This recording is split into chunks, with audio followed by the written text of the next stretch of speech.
This is the Tech Support Guy Show, episode 41 for Sunday, January 9th, 2011. The Consumer Electronics Snoozefest.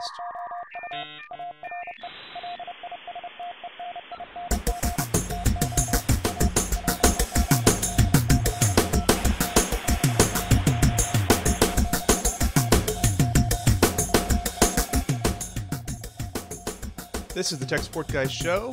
I wanted to do the intro there, but we don't have a title yet. Yeah, let's not record the intro until after. Oh, okay. Like we always do. And I'm going to keep this. I'm going to keep rolling. And in that case, I am Mike Cermak from Tech Support Guy. You can visit us at techguy.org. With me is Brian Hansen, who knows what's going on better than I do. Hit it! Hit it! Hit it! And coming to us live from New Jersey. No cheers from the back. I was just waiting for any kind of a comment for that, but nothing, huh? So how are things in New Jersey today? Cold. See, now it's cold here in Pennsylvania as well. Our problem is that you know where we ought to be right now? Las Vegas? Why are we not in Las Vegas right now? Because it's snowing there too. Last year at this time, it is not. It is too. It snowed there like this week or last week. They had snowflakes on the Sphinx at the Luxor. I'm serious. Snowflakes. You want me to turn the camera and show you out the window? Snowflakes. You know, I shoveled my driveway twice yesterday, and now it's covered again because of the wind we got last night. It didn't snow. It just blew all the snow I shoveled right back onto the driveway, and it is covered. It isn't just like a... Yep. I have one thing to say to that. It sucks to be you. Okay? See, all right. So last year at this time, we were in Las Vegas for the CES event, the Consumer Electronics Show. And this year, due to multiple issues, none of us made it out there this year. But we will be there again next year, right, Brian? We will. I'm going to be there. I'm serious. Hey-o. We're all there. So anyhow, I've got a baby on the way, supposed to be here this week, one way or another. So keep your fingers crossed for that. And Dan isn't able to make it with us here today, but he'll be back with us next month. And real quick, our next show will be Sunday, February 13th at 10 a.m. Eastern. So make sure you put that on your calendar and you're able to join us. You can watch live by going to techguy.tv, and we also have past episodes there. And that date is not coincidental. Our podcast is a wonderful pre-Valentine's treat for you and your loved one. Oh, yeah. Romantic. Snuggle up in front of the iPad or whatever you choose to watch us on, and get a little dirty when we start talking about tiered internet pricing and all that good stuff. Yeah, I'm trying to think of other terms to throw in, hard drive and. Oh, come on, man! Don't be cheesy about it. Sorry. All right. So moving on. So there's a couple of interesting announcements going on at the Consumer Electronics Show, but really only a couple. For the keynote, Steve Ballmer from Microsoft came out and they talked about the Windows 7 phones a little bit. I don't know if you heard this, Brian, but the Windows 7 phones are getting a big update here in the next couple of months, and they will allow them to have... Are you ready for this? Are you sitting down? I'm sitting down. Copy and paste. Oh, shnikes. I know, right? We're jumping right into like 1980 here. Game changer. Game changer for the Windows 7 phones. Look out, iPhone. They got copy paste. Here it comes. Well, and the funny thing is, iPhone didn't have copy and paste for the longest time either. And that was one of my big criticisms of them for a long time. And they fixed that like a year or two ago. I don't even know. But then Windows Phone 7 comes out and they're like, we'll just add copy and paste later. No one really uses that. I don't get it. Like, that's why they didn't include it in the first iPhone, is because they're like, people don't really use it. Right. And there was a huge outcry of like, hey, this is a freaking great thing, but how the heck do you forget copy and paste? Right. We didn't forget it. We just didn't think people had used it. And then Microsoft comes along 3 years later and does the same thing. Yeah, I don't get it. It's so funny how they don't learn from their own mistakes. They don't. They do not at all. There was some other example of that recently, but I don't remember what it was. So... It's going to come to me after the show. We'll have that. So anyhow, moving right along. Windows 7 phones getting copy and paste. Right, yeah, super duper. And so also they announced that the Windows Phone 7, I believe it's Windows Phone 7, not Windows 7 Phone, by the way. Well, that's good. Yes, I am correct as usual. So the other announcement regarding those is that the Sprint and Verizon will be getting Windows Phone 7 phones. Boy, that sounds stupid. Windows Phone 7 phones. So they'll be getting... But if it was Windows 7 phones, that would sound even stupider. Oh man, Brian, I'm having too much fun. So Verizon and Sprint will be getting new Windows Phone 7 phones in the near future. Sounds like it'll be spring or summertime. It's kind of interesting. I had a customer here recently who was looking for a new Windows phone and is a Verizon customer, and they have none to choose from, none whatsoever. Really? And I was like, well, Windows Phone 7's been out for a couple of months. They don't have them yet, but apparently they're stuck on other providers. But in the spring or summertime, they have announced after this copy and paste update, they will have those new phones available on the other networks on Sprint and Verizon. So something to look forward to there, I suppose. No, not really. Who cares? So that was the opening day of CES, the Steve Ballmer announcements. In the meantime, we've seen more 3D TVs, which we saw a bunch of last year. Whoop-de-doo. Yeah, pretty much. I mean, last year you and I spoke about one company. I forget what company it was. It was Haier, H-A-I-E-R. And they had a 3D TV that didn't require glasses, which is kind of one big thing I think we all agree is going to hold back the 3D TVs. All the major brands are pushing them, and last year they were pushing them with active glasses, which cost like $50 or something and use batteries. And now they're pushing them with passive glasses, which is more like what you would have at the movie theaters, which costs, $1. But right. now we're seeing a couple more brands this year who have them without any glasses, but only at very low resolutions, very small screens. Really? How small do you think? I heard like 20-inch. Oof. Yeah. That's small. That's kind of like, that's very small. That's like a 3D snow globe. Get up and shake it and you can see the people move around. I don't know. That's weird to me. They might be tricking people. Maybe it's not even a 3D TV. Maybe they're just hiding something behind it, Yeah, I don't know. But, maybe they're just starting that way. Maybe they're going to have a, 42-inch next year and then a 55-inch the next year. They got to start somewhere, but who knows? Hopefully it's not a limiting factor. Because it does seem kind of gimmicky. What do you think about 3D TVs? Over it already. Yeah, right? I understand. Well, here's the thing. I didn't think that high def was going to be any big thing until I saw the difference that it made in and the prices started coming down. If 3D comes along, from what I understand, the cameras that they're using to film in 3D are way expensive, so it's going to up the price for that programming. And of course, the same could have been said for HD when it came out. That's true, but I read an article in Wired a few months ago, basically saying that they can't actually make the 3D cameras any cheaper. They don't know how to make it any less sophisticated of a machine to actually capture all three dimensions. They haven't found like the secret mathematical algorithm that will kind of create the 3D. It can't create the third dimension just using math. So it has to have the third lens or whatever. Yeah, I don't really buy that though. I mean, any camera is, increasingly cheaper and cheaper to make.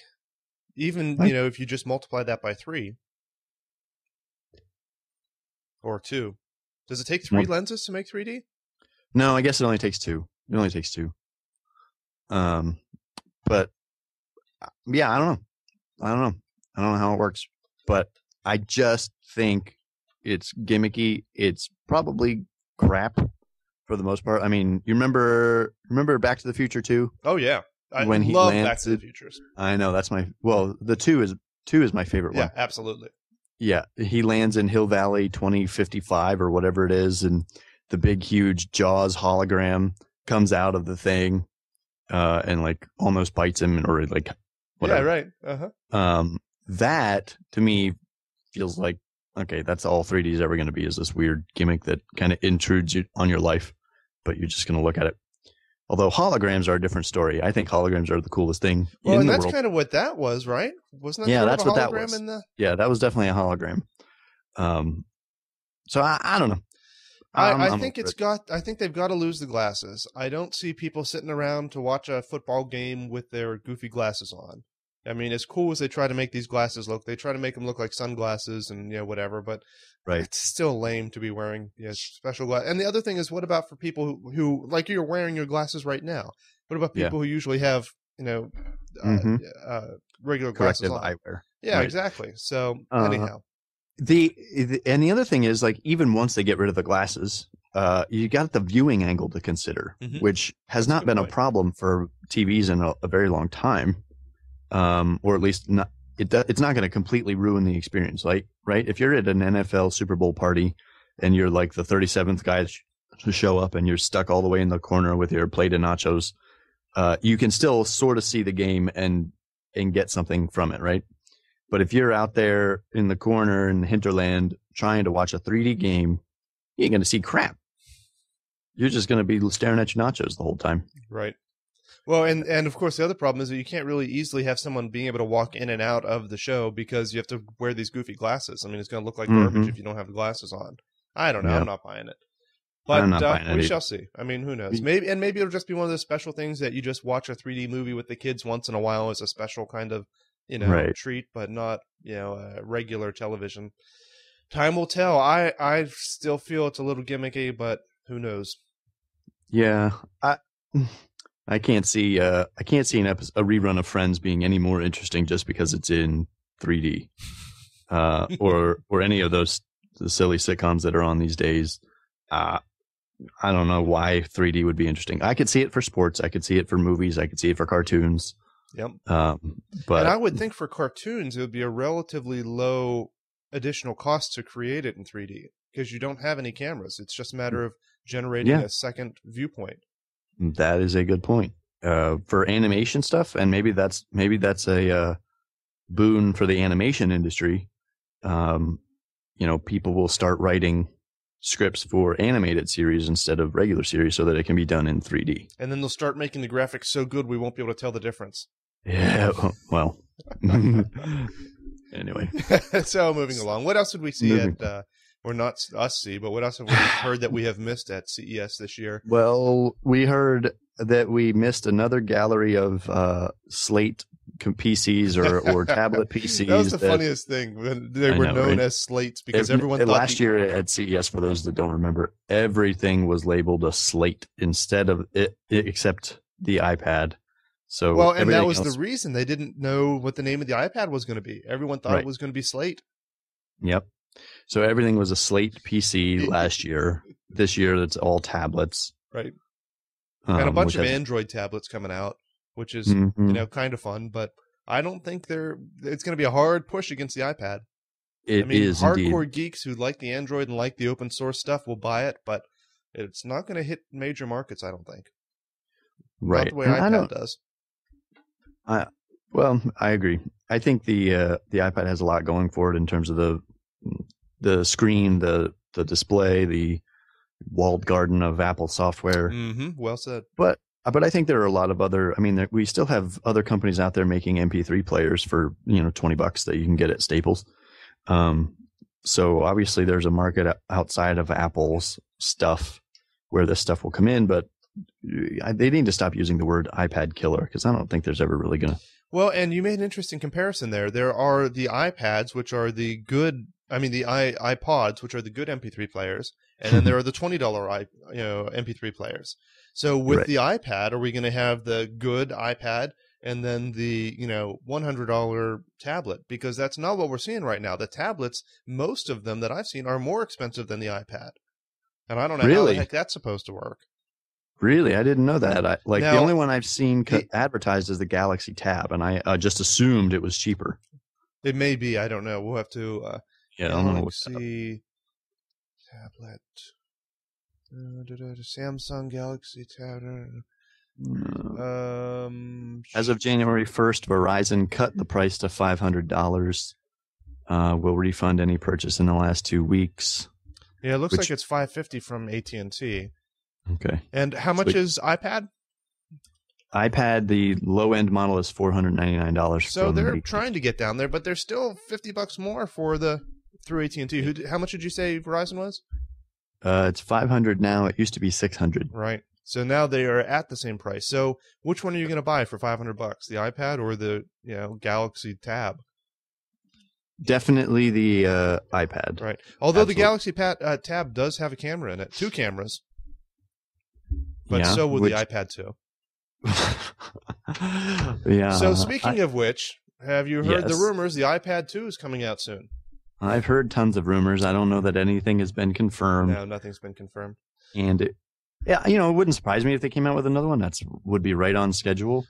But that's correct. As somebody who bought the first generation, there's going to have to be leaps and bounds of advances in order to make it worth me buying a second. It's going to be slightly faster. It's going to have 2 cameras on it, so you can do the video chat. That's going to be about it. I mean, the display might be a little bit better. They may have found a way to reduce the glare, but I don't know how. The display on the iPad, does it have that Retina display? Which I hate that term. No. Oh, so that'll be it. It'll have the Retina display. It'll have the 2 cameras. It'll have at best, yeah. Right. The Retina display, I mean, was out on the iPhone 4G or iPhone 4 or whatever, I think right around the same time as the iPad came out. So they didn't put it on the iPad for a reason. It was probably a cost thing. I can't imagine. So we can have a 2.0 thing. Oh, maybe.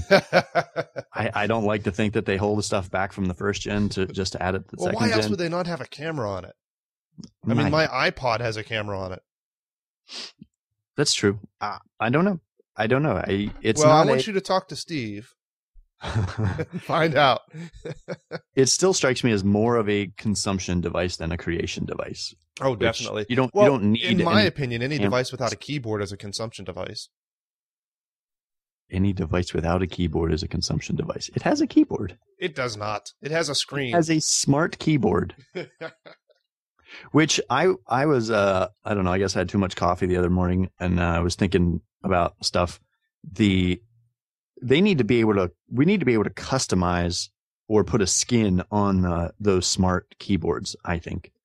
Like it would be really cool to design my own keyboard and have, be able to move the comma key away from where it is and bring in the exclamation point and put it there instead.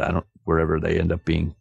But you know what I mean? Like, it's the only keyboard in the world where you it does interpret the screen above it and choose what to put on your keyboard. Mm-hmm.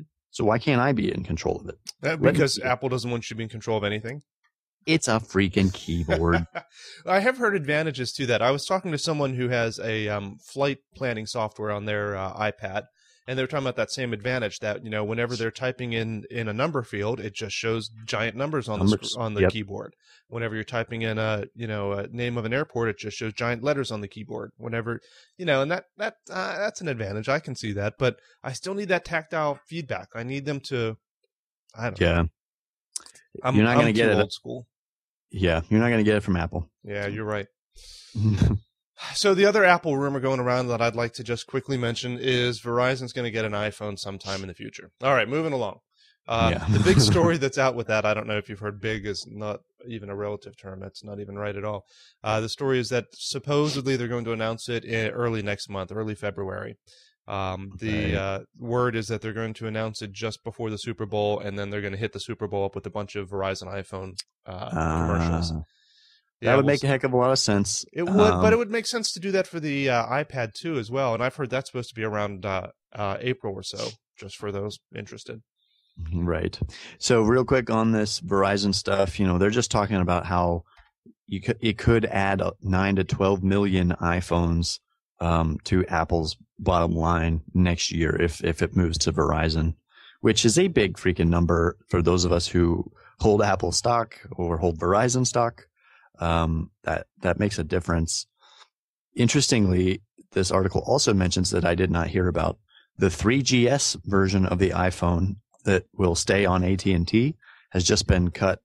It was already down to $99 for the phone, and now it's getting cut to $49. So if you want a generation of the iPhone that is stuck on AT&T and one generation old, you can go get it for $49. That's pretty awesome. Holy crap. That is pretty awesome. It's amazing how quickly those prices change, isn't it? Yeah. How people would be lined up for days to get that device, and now it's just practically being thrown away. Yep. It's been 1.5 years since that came out, and my wife bought it for me for our anniversary. Oh, that's a good wife. Couple $100, and now it's down to 50.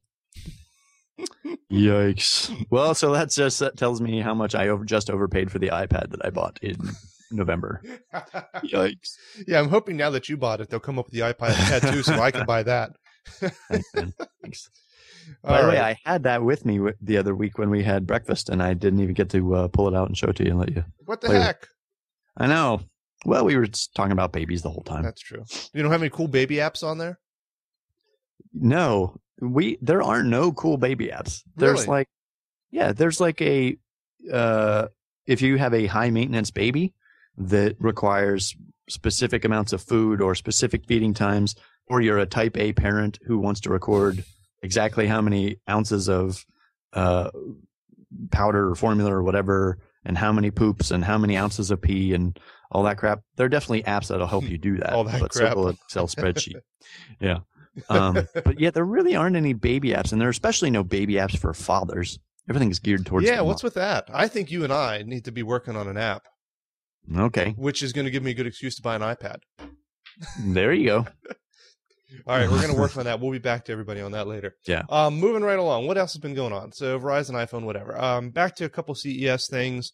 So as we kind of called, we need to go back and find a previous episode and point to it, but we last year talked about the Microsoft Kinect, which is what allows you to play games on the Xbox using just your body without having to have a controller. And we talked about how that's really just a user interface, and that they should be able to use that for other things, to be able to control other applications. So It turns out that they took our advice. I'm sure they listened to the show, and they have done exactly that. So you can now, using your Kinect for Xbox, control Netflix and Hulu just using gestures. Which is pretty cool. Yeah. I thought that was pretty cool, right? So you can sit on the TV and pick out movies, and you don't even have to have a remote in your hand. You can just point at them and, scroll down with a wave of some kind and buy it by doing a little dance, or, I don't know exactly what the demands are, but... Yeah, I think it's just like wave backwards and forwards. But I'm reading an article from November on Yahoo. It doesn't actually say anything about it being we had talked about it before the show, that it was able to control Netflix. Does not sound like that is the case. It sounds like you have to have stuff in your Kinect hub, which apparently is a separate interface than your Xbox.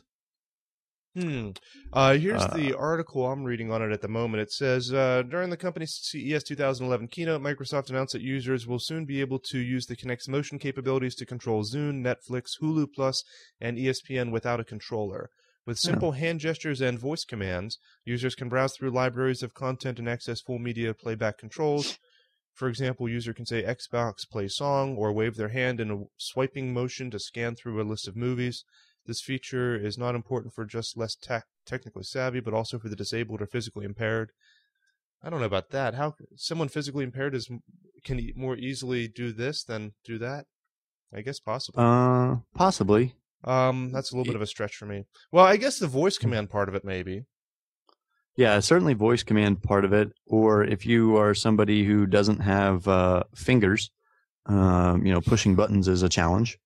So if you can, wave your arm. That's got to be a pretty small group of people, but granted, they will want to rent movies as well. But just, right. Hey, whatever. That's great. Yeah. Anything that makes it easier for those with adjusted capabilities, I think is the PC term these days. And you don't have to go buy something else to plug into the stuff that everybody else is using. I think that's great. It has... It says that this feature will be available only to those who have the Xbox Live account, which is $50 a year, and they're bashing that. But just bend over and take it. Jiminy Christmas. How much more can we pay for that goes over the exact same line, does the exact same crap? Well, and especially if we start getting charged for how much goes over that line. I know. The FCC. Yes, in other news, the FCC has approved the model of tiered pricing or based on your consumption of your broadband. Those of us that are forced to use any particular internet provider because they're the only one that service your address, and if your provider happens to be Comcast, rest assured, they have said recently in a press conference that they will not be implementing tiered pricing or usage-based billing for broadband service, which is good. They still have the cap. Comcast still has the cap of 250 gigabytes per broadband subscriber every month, which is a lot because most people typically consume between 2 and 4 gigabytes a month. So there's a lot of headspace there. But you start watching everything through Netflix and you start doing everything with your Kinect and through Xbox Live. I'm sure that goes up substantially. Right. So stay tuned for that. I think we may dedicate an episode in the relatively near future to talking about how this would work, what it would change about the way we think about the internet, and how the heck we would get around it or keep it from happening without breaking laws, or at least too many laws. Too bad Dan's not here for that one, huh? I was going to say, make Dan break all the laws because he'd probably do it. Yeah, we'll have to get his input on that. I'm sure he'll have some good advice for us. Yes, he will spew advice towards us on how to get this out. All right. One last thing that you pointed out to me about a CES device, apparently color eInk readers. The first one was unveiled at CES this year by some Chinese company called Havron, Havron. They don't have any ebooks, but it is an eInk reader that does display something resembling color. Not exactly color. It kind of looks like a newspaper that's been peed on or left out in the sun too long. But they show a few screenshots of the Chinese newspapers and some JPEGs, and the reviews I saw were summed up in one word, which is meh. Yeah, but, I mean, I'm looking at the color on this right now, and it is a little bit generous to call it color. Yeah, I don't know.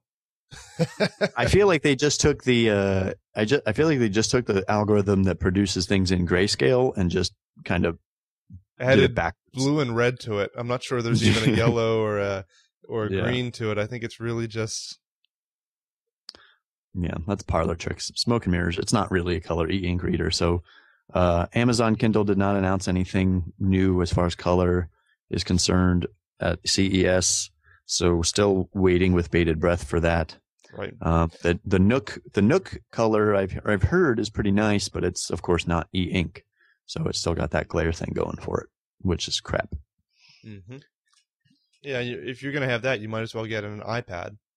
You might as well. Although as an iPad owner, I still have not purchased my first ebook. I'm much more interested in this is where I'm old school. I would much rather have a physical book, smell the physical book. Smell it? I don't think you're operating properly. Oh, you just don't know how good a book smells. Apparently, I do not. Love the smell of a good book. Yeah, it's one of the best parts of reading is the feel and the smell and the heft in your hand. All right then. So before we get into any trouble, moving right along. That I don't know what else to say about that. I think that the Amazon Kindle will eventually get color, and it'll be awesome, and it will not be like this one. So, no. I mean, it's not going to be the vibrant colors like you would see on an iPad because that's not the type of display it is. It is an e-ink. It's going to be more like what you would see on a printed newspaper. It won't be the bright, brightly lit colors, but this is just, this is a stepping stone. So the only other story I wanted to mention isn't a CES story at all, but I thought it was interesting. What kind of light bulbs do you normally buy now, Brian? Are you buying the CFLs, the compact fluorescent lights that have the little squigglies in them, or you buying the old school incandescent, or the new LEDs, which are super expensive but last forever? We are buying the squigglies in most cases. We We still have a few lampshades that sit on the bulb, so you can't buy the squiggly ones if they sit on the bulb. Right. Unless you get the squiggly ones that have a plastic thing over them. Oh, really? I Yeah. haven't seen those. I love them. And for those who don't know, the squigglies are the compact fluorescent lights, or CFLs. Right. So, we typically buy those, but of course it's only if they're on sale and if we have a coupon. But, right. So, we're using those, trying to be environmentally conscious with that. The disadvantage with the CFLs, the compact fluorescent lights, is that, they have some mercury in them. People tend to panic over that more than necessary, in my opinion. They also have no dimming capabilities. So if you have it on a dimming circuit or something, you can't do that. That's really about it. I think otherwise they are far superior than your regular incandescent bulbs in that they last a lot longer and that they use a heck of a lot less electricity. And when you say a heck of a lot less, give me some numbers. You're gonna throw me like that, huh? Let's see here. CFL. Mercury. Blah, blah, You're gonna make me look it up because I don't want to be wrong. Well, I'm trying to read the same article you linked to. I should walk downstairs and pick up one of my packs of bulbs. But here's an example. It says that this is equivalent to a 40-watt bulb, and it uses 12 watts. Wow, just to give you an idea. So if I don't remember my metrics or measurements on output, but if that's a measurement of power usage, then that's like uses 30% of the amount of power required to provide the same light. That's pretty good. Right. Here's another one that is it uses 18 watts and is equivalent to a 75 watt. Wow. Yeah. So that's like less than 25%. Yeah, it says that it's uses 75% less energy, lasts 10 times longer.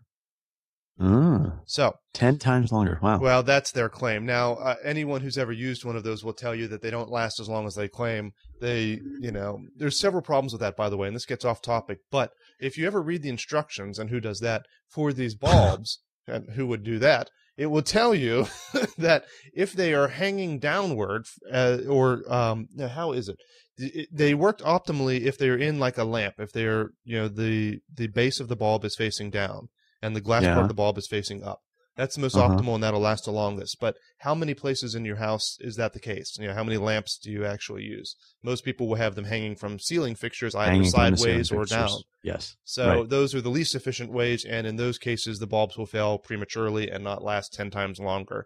They will still last longer than an incandescent in almost any case, but not as long as what they claim. Not the years. They'll say they'll last 5 years or something, and that's not the case when they are sideways or down.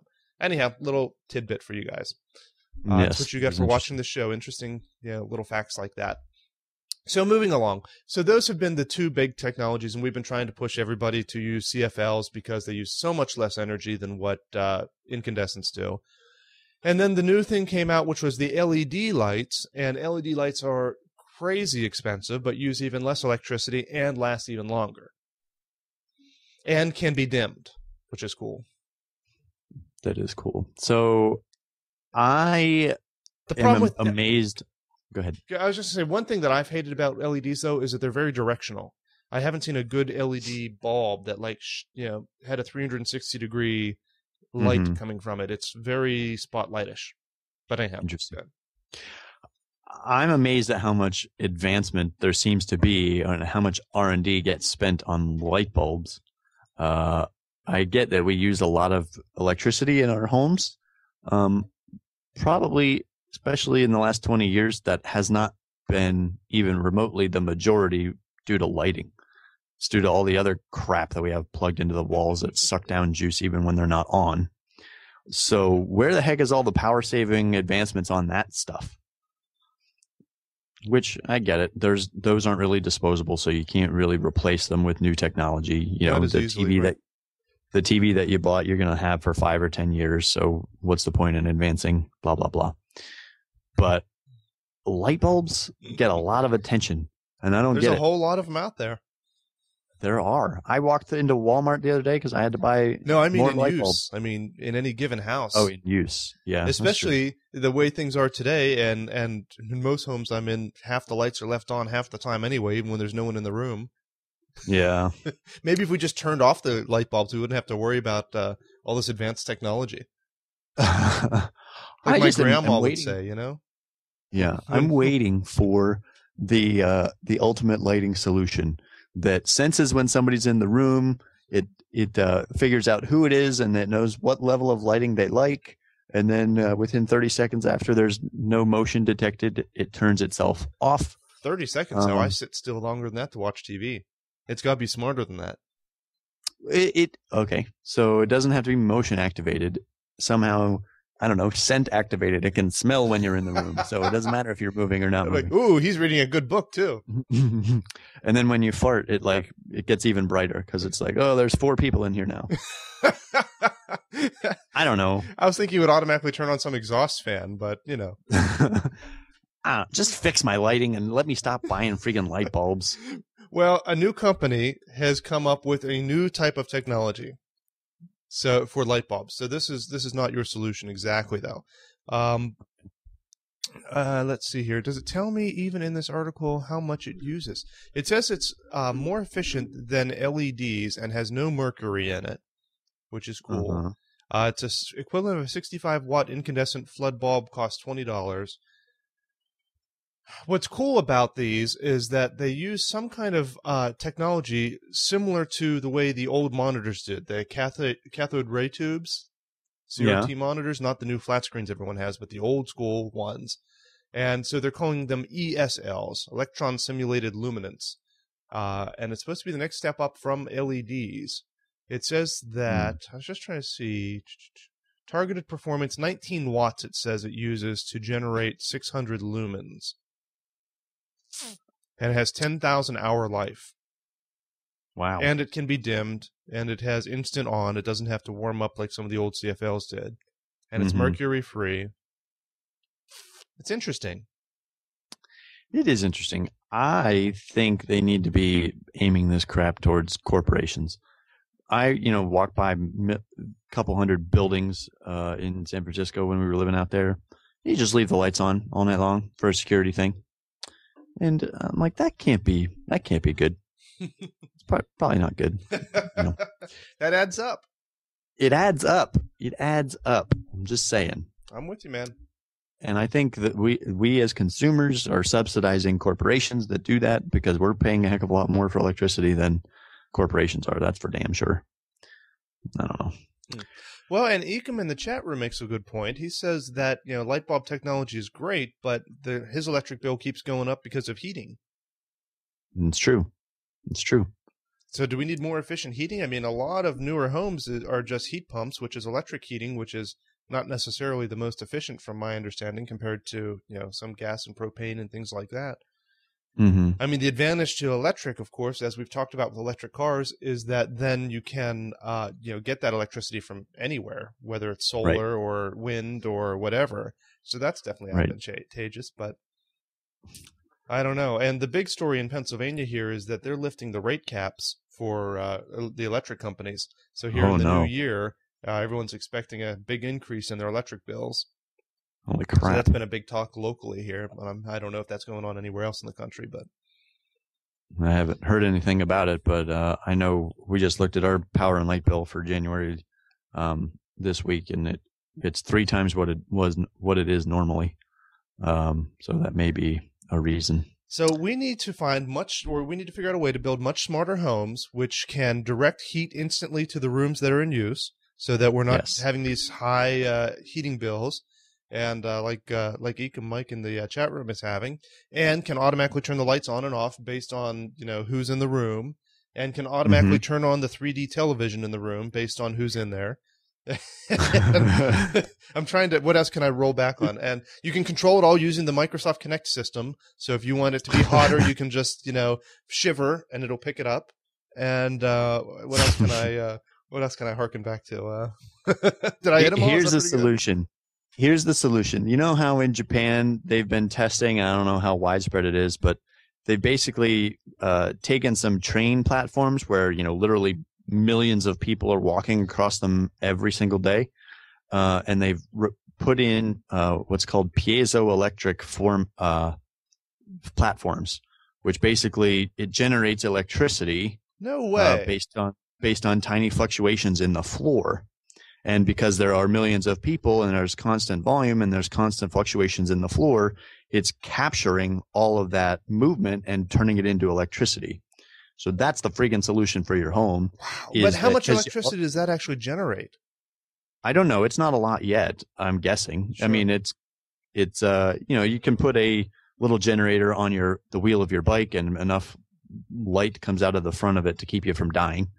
I'm guessing in your home, the amount of movement you do in your home will probably power a couple of light bulbs right now. And well, maybe not in the average American's home. Maybe because we don't move around enough. That's a problem. That is a problem. But yeah, there's a lot of wasted energy that we could be capturing that. There are technologies out there to recapture some of the stuff that we do. Just look at your Prius. It regenerates the battery when you brake and blah, blah, blah. Right. That stuff can be applied outside of just motors and cars and moving vehicles. But it has to be on a pretty large scale, like a Japanese train station. That's pretty cool. I'd be interested. I'll have to look that up. Yeah, look that up. Piezoelectric. Just making it up. PIEZO. Piezoelectric technology, I think. What other world problems can we solve? Yeah, man, I tell you. Well, next time we'll try and solve the problem of tiered internet. Yeah. So if anyone out there is very interested in that, please feel free to send us a note or reply on the board. I'm sorry, I'm doing 3 things at once. Can you tell that you have half of my attention at the moment? That's so rude of me. All right, I'm trying to set up the show notes. So those who don't know, you can go to techguy.tv and you get linked to where the show notes are, which I am writing as we speak or as I try to speak unsuccessfully. And I was going to say, anyone who's interested in the tiered internet pricing, I'd be very interested to hear some opinions on that we can read during our next show. We plan on talking about that during the next show, barring any surprises or any big announcements or anything else that may preempt that. But you can email us at show@techguy.org, or you can reply to the thread that will be for this episode under the Tech Guy News. So check that out again, techguy.tv. You can go to techguy.org for all your computer problems. Post a question there. Some volunteers are standing by trying to help you out, and they'd be glad to do that. And anything else we need to hit up real quick, Brian, or did we hit them? We hit it. Man, I tell you, hit it. And then how we started the episode, hit it? Yes, exactly. All right. I had to make sure. All right. Thank you very much, sir. Appreciate you being here. If people are interested in B. Hansen, where can they find out some more about you? You can find me at brianmichaelhansen.com. You can find me on Twitter as Brian M. Hansen, on the Tech Support Guy site as Handy9. And that's pretty much the only places I want you to find me. Or stalk him over in New Jersey. Yes. Okay. Again, I'm Mike Cermak. I can be found on Twitter as Mike Cermak. Also follow Tech Support Guy on Twitter. You would have known about this show being recorded live today, and you can watch our next one live. Again, I said that was going to be Sunday, February 13th at 10 a.m. Eastern. Just head to Tech Happy Valentine's Day. Yeah, that's right. And we'll be dressed up all in red and with some hearts and cupids and that sort of thing. Maybe Brian can wear his big Cupid outfit with the giant diaper and the... No, I'll be naked. Is that your Valentine's Day suit? Is that the way that works? That's my Valentine's. That's my everyday suit. Well, I appreciate you making the exception today. You're welcome. It's the last time. At least from the waist up, as far as I can see. I'm working on the waist below.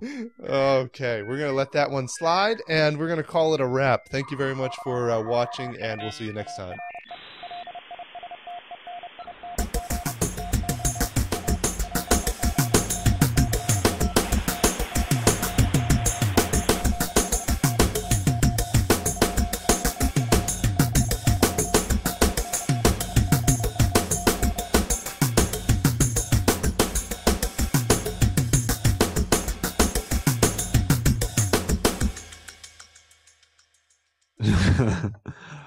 Have you guys decided on a name? You don't have to tell me what it yes, is. I think we have. Are you ready for this? Don't tell anyone, though, since this is being broadcast live and Mike in the chat room is still listening. But we are pretty sure that the name is going to be Cameron. Yay! That's about a 90% sure. It's been a lot of negotiations to get there, but I'm pretty sure that's what we're going to do. I like it. I do too. I really do. It's a great name. Great name. Yep. So, I don't know.